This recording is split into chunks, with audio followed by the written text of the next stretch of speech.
बिस्मिल्लाहिर्रहमानिर्रहीम। अस्सलाम वालेकुम viewers, health tips by Baqar Lucky में खुश आमदीद। और मैं उम्मीद करता हूँ कि आप सब लोग खैर खैरियत से होंगे।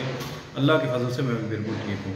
तो दोस्तों, आज का जो हमारा टॉपिक है ये उन हज़रात के लिए है जिनकी आंखों के नीचे सोजश या सोजन जो है वो आ गई है या आ जाती है।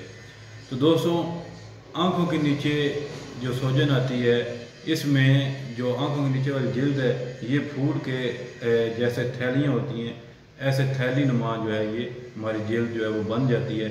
और इसकी मौजूदगी में चेहरा ऐसे लगता है कि जैसे किसी उम्र रसीदा फ़र्द का चेहरा है।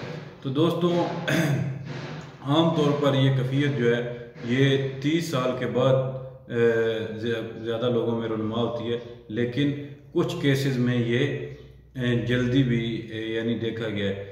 तो उन केसेस में जल्दी देखा गया जिनमें गुर्दों की बीमारी, इन्फेक्शन और जिगर के मसाइल जो हैं वो जिन लोगों को हैं उनको 30 साल से कम उम्र में देखा गया। तो दोस्तों, इसका जो हल है, जो इलाज है वो इंतहाई सादा है। ये इसलिए थैलियाँ बन जाती हैं कि 30 साल के बाद जो हमारा चेहरा है उसकी तरफ रतूबात जो हैं वो ज़्यादा जज़ब होती हैं, यानी पानी और रतूबात इस साइड पर ज़्यादा जज़ब होती हैं और हमारी आंखों के नीचे ये थैलियाँ सी उभर आती हैं।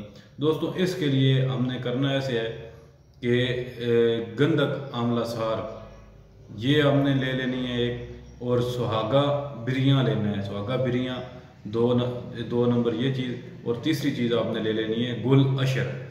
ये तीनों चीज़ें आप हम वज़न लेकर इनका सफ़ूफ बना लें, और सफ़ूफ बना के चम्मच का जो तीसरा हिस्सा है यानी आधी चम्मच से भी थोड़ी कम, ये आप तीनों टाइम पानी के साथ लें तो इंशाल्लाह ताला जिन लोगों की आंखों के नीचे सोजन है ये ख़त्म हो जाएगी। इधर से रतूबात खुश्क हो जाएंगी। आपके जो जिनको जिगर या गुद्दत की वजह से भी सोजश है वो भी ख़त्म हो जाएगी, इन्फेक्शन भी ख़त्म हो जाएंगे। दुआओं में याद रखिएगा। इंशाल्लाह फिर नए मौजू के साथ हाज़िर होऊंगा। खुदा हाफिज़।